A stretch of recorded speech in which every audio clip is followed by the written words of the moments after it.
Hello and welcome. My name is Patrick Machayo, and thank you very much for joining me once again in this ongoing conversation about democracy, governance, leadership, institutional legitimacy, and the growing crisis of trust in America. This is episode 4 of our 5-part series titled The Crisis of Trust in America: Leadership, Democracy, Dishonesty, and the Strain on American Institutions. In episode 1, we discussed how many Americans gradually began losing faith in institutions through repeated experiences involving war fatigue, financial crises, political scandals, institutional contradictions, and growing public frustration. In episode 2, we examined media fragmentation, social media outrage, misinformation, and the collapse of shared reality in modern America. In episode 3, we explored science, COVID, vaccines, public health, and the growing distrust surrounding expertise itself. And today, in episode 4, we are going to discuss something that sits at the emotional center of modern democratic frustration: corruption, elite privilege, unequal accountability, and why many ordinary Americans increasingly believe the rules apply differently depending on who you are.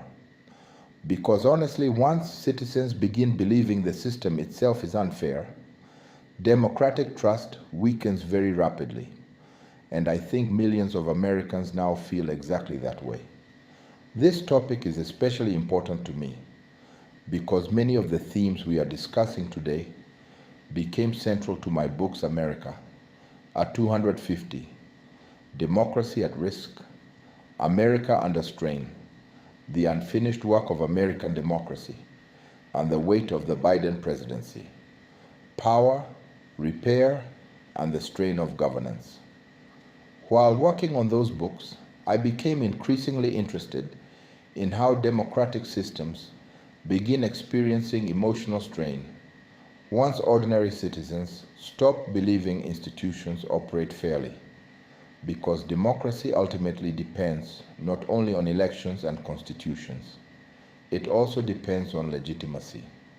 People must broadly believe the rules are fair, accountability exists, corruption is punished, institutions protect the public interest, and leadership still possesses moral credibility. Once those beliefs weaken deeply enough, frustration spreads across society. And honestly, I think America is experiencing that frustration right now. I grew up believing very strongly in accountability. I believed if politicians behaved dishonestly, voters would reject them. I believed if corporations acted recklessly, they would face consequences. I believed if public officials violated ethical standards, institutions would respond fairly and consistently. And to some extent, those systems still function. But over time, I also began noticing something deeply troubling. Many Americans increasingly feel there are different rules for elites and ordinary citizens. That perception matters enormously. Even when citizens cannot explain policy details perfectly, they can still sense unfairness emotionally. And emotional perceptions of unfairness damage trust quickly. One major turning point for many Americans was the financial collapse of 2008. Millions of ordinary people lost homes, jobs, retirement savings, financial stability, economic security. Entire communities were devastated. Families struggled enormously. Meanwhile, many major financial institutions survived through massive taxpayer-supported bailouts, and many ordinary Americans watched executives receive enormous compensation packages even after catastrophic institutional failures. That damaged trust profoundly because people increasingly began asking, if ordinary Americans fail financially, they suffer personally. If giant corporations fail financially, taxpayers rescue them. How is that fair? Those questions mattered emotionally. And honestly, Many Americans never fully recovered psychologically from that experience because the financial crisis reinforced a growing belief that power itself often determines accountability. I remember hearing ordinary citizens express enormous frustration during that period. Some people who had worked hard their entire lives suddenly lost homes and savings while watching powerful institutions stabilize themselves through government intervention. Now, let me be clear. I understand the economic arguments many policymakers made at the time. They feared total financial collapse. But emotionally, many Americans interpreted the situation very differently. They saw ordinary citizens suffering while elites appeared protected. And once citizens begin believing systems operate primarily for powerful people, democratic, legitimacy weakens rapidly. I also think repeated political scandals intensified this perception over time. Americans have watched corruption investigations, insider trading allegations, campaign finance controversies, lobbying scandals, ethics violations, sexual misconduct, allegations, misuse of public office, and regardless of political affiliation, many citizens increasingly ask, do the powerful actually face meaningful consequences? That question matters enormously because trust depends heavily on consistency. If laws appear flexible for elites but rigid for ordinary citizens, cynicism grows rapidly. I think this partly explains why public frustration feels so emotionally intense today. People are not merely disagreeing politically. Many increasingly feel the system itself has become structurally unequal. And honestly, there are moments when I understand why many citizens feel that way. Consider the endless examples Americans have witnessed over the years. Large corporations receive subsidies and tax advantages, while working class communities struggle economically. Political figures repeatedly survive scandals that might destroy ordinary careers. Financial institutions recover quickly after crises, while ordinary families spend years rebuilding. Powerful individuals hire elite legal representation, while poorer citizens struggle navigating the justice system itself. Even access to healthcare often feels unequal economically.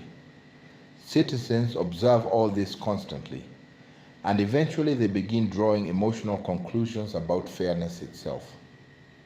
One thing I increasingly realized while working on America Under Strain was that democratic instability often begins emotionally before it becomes institutional. Citizens first begin feeling ignored, unheard, economically insecure, socially disconnected, or unfairly treated. Only afterward does political cynicism deepen fully. That emotional process matters enormously because once citizens emotionally disengage from democratic legitimacy, rebuilding trust becomes extremely difficult. I also think modern media environments intensify perceptions of corruption constantly. Every scandal becomes national immediately. Every controversy spreads instantly online. Every accusation becomes emotionally amplified through social media. Now, to be fair, increased transparency can be healthy in democracy. Citizens should know when institutions fail. But non-stop scandal culture also creates psychological consequences. Many Americans now experience politics primarily through outrage and distrust. And eventually, citizens begin assuming corruption everywhere automatically. That is dangerous too, because once societies become fully cynical, trust collapses broadly across all institutions. Healthy democracies require accountability, but they also require citizens to believe improvement remains possible. Without that belief, disengagement spreads rapidly. One issue that deeply concerns me today is the growing perception that wealth and influence increasingly shape political access itself. Many Americans feel ordinary citizens possess limited influence compared to large corporations, wealthy donors, lobbying networks, powerful interest groups. Whether every aspect of that perception is accurate or not is almost secondary psychologically. What matters is that millions of citizens believe it. And perceived illegitimacy damages trust almost as much as actual corruption sometimes. That emotional reality matters enormously in democratic societies. I also think Americans increasingly struggle with what I call performative accountability. Sometimes institutions appear more focused on managing public relations than rebuilding genuine trust. Statements are issued, press conferences occur, damage control begins, but many citizens no longer feel convinced meaningful structural accountability follows. That deepens cynicism further. I saw some of this frustration while working in radio. Callers often sounded exhausted discussing politics. Not merely angry, exhausted. Some no longer believed either political party truly represented ordinary citizens effectively. Others felt economic systems increasingly favored people already possessing wealth and influence. Some distrusted corporations deeply. Others distrusted government deeply. But underneath many conversations sat a broader emotional concern. Fairness. People want fairness, not perfection. Fairness. And once fairness itself feels uncertain, trust weakens rapidly. I also think social media intensified public anger toward elites generally.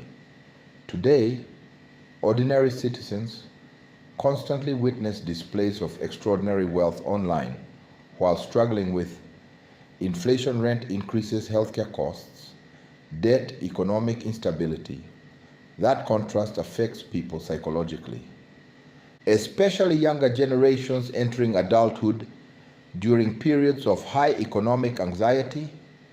Many younger Americans increasingly question whether traditional systems still work for ordinary people. And honestly, I understand why many feel uncertain. Housing costs continue rising. Student debt remains enormous. Healthcare remains expensive. Economic security feels fragile for millions.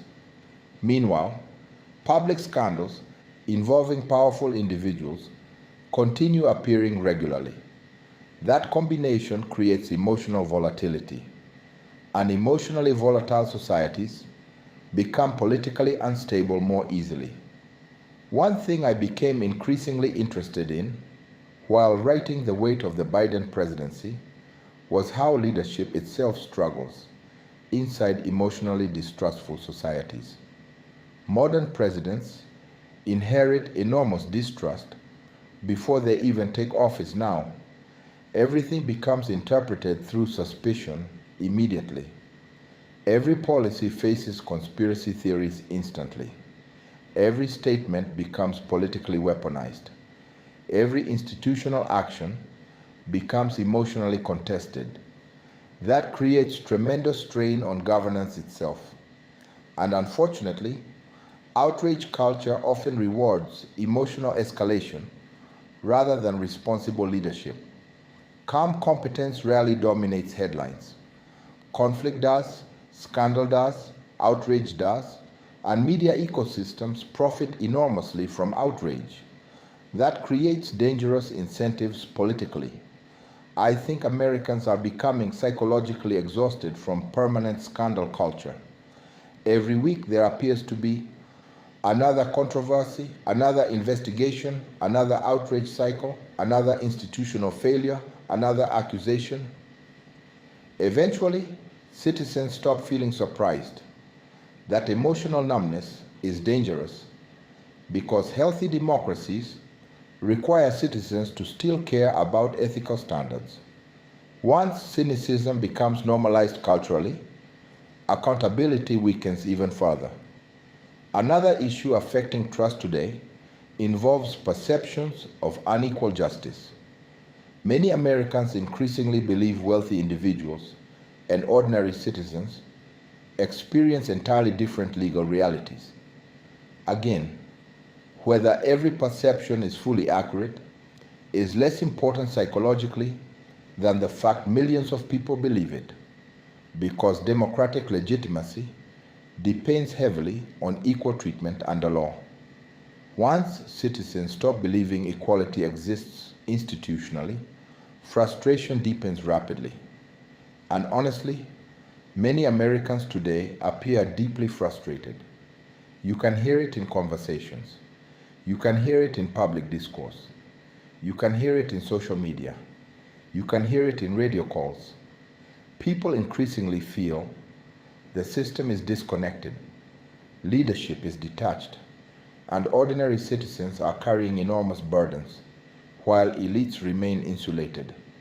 Now let me say something important. This series is not anti-American, and it is not anti-democracy. Quite the opposite. I still believe democracy remains humanity's best framework for protecting freedom, accountability, pluralism, and human dignity. But democracy requires legitimacy emotionally as well as structurally. People must broadly believe institutions still deserve trust. That trust cannot simply be demanded. It must be earned repeatedly through transparency, competence, fairness, honesty, accountability, ethical leadership. And unfortunately, many Americans increasingly feel those qualities have weakened across modern public life. Still, despite all these concerns, I remain hopeful, and I want to emphasize that clearly. America has survived extraordinary periods of instability before: Watergate, Vietnam, civil unrest, economic collapse, political scandal, institutional distrust. The country remains remarkably resilient in many ways, but resilience should not mean denial. And honestly, I think one of the greatest dangers facing America today is pretending public distrust is not serious, because trust functions almost like democratic infrastructure. You only fully appreciate it once it begins deteriorating, and rebuilding trust takes much longer than destroying it. That may be one of the deepest lessons I have learned through years studying governance, leadership, public policy, and democratic strain. Trust behaves much like relationships. It develops slowly. It depends on consistency, and once repeatedly damaged, recovery becomes difficult, sometimes generationally difficult. That is why ethical leadership matters enormously. Not because leaders must be perfect. Human beings are flawed, but citizens must still broadly believe institutions are trying to operate fairly and honestly. Without that belief, democratic culture weakens gradually over time. And honestly, I think many Americans today are searching desperately for something very simple: leaders and institutions they can believe in again. Not perfection, not political theater, trust, fairness, competence, honesty, and systems where accountability applies consistently regardless of wealth, status, or political influence. In episode 5, the final episode of this series, we are going to ask perhaps the most important question of all: can American democracy rebuild trust? We are going to discuss democratic renewal, institutional repair, leadership, civic culture, social trust, and whether America can restore confidence in its democratic systems moving forward. My name is Patrick Machayo, and I want to thank you very much for joining me in this ongoing conversation about democracy, governance, leadership, institutional legitimacy, accountability, and the growing crisis of trust in America.